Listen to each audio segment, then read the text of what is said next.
नदीवरून पाईपलाईन आहे तर तिच्यावर तुमची 16 mm ची नळी लावली तर चालेल का बिना फिल्टरने? तर बिलकुल नाही चालणार. बघा, ठिबक सिंचन कुठल्याही कंपनीचं असो त्यातनं थेंब थेंब पाणी का पडतं? कारण त्यात ड्रिपर असतं आणि ड्रिपर जर चोकअप झालं म्हणजे ते थेंब थेंब पाणी पडणं बंद होतं, म्हणजे तिथलं पीक मरून जातं आणि मग ठिबक बदलवल्याशिवाय तुमच्याकडे कुठलाही पर्याय उपलब्ध राहत नाही. जर तुम्हाला कुठलंही पाणी असो, असं नाही की नदीचं पाणी आहे, कुठलंही पाणी असो ठिबक सिंचन करायचं आहे तर फिल्टर नक्की लावा.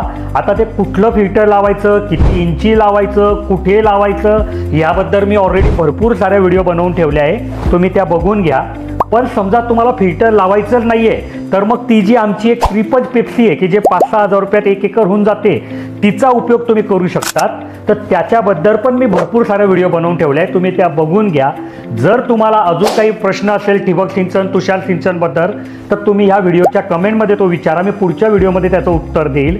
आणि जर तुम्हाला कोणा इंजिनियरसोबत बोलायचं आहे, काही कोटेशन काढायचं आहे, ड्रॉइंग काढायचं आहे, अजून काही मनात प्रश्न आहे तर आमचे इंजिनियर सकाळी 8 ते संध्याकाळी 6 या नंबरवर उपलब्ध असतात, तुम्ही त्यांना कॉल करू शकतात.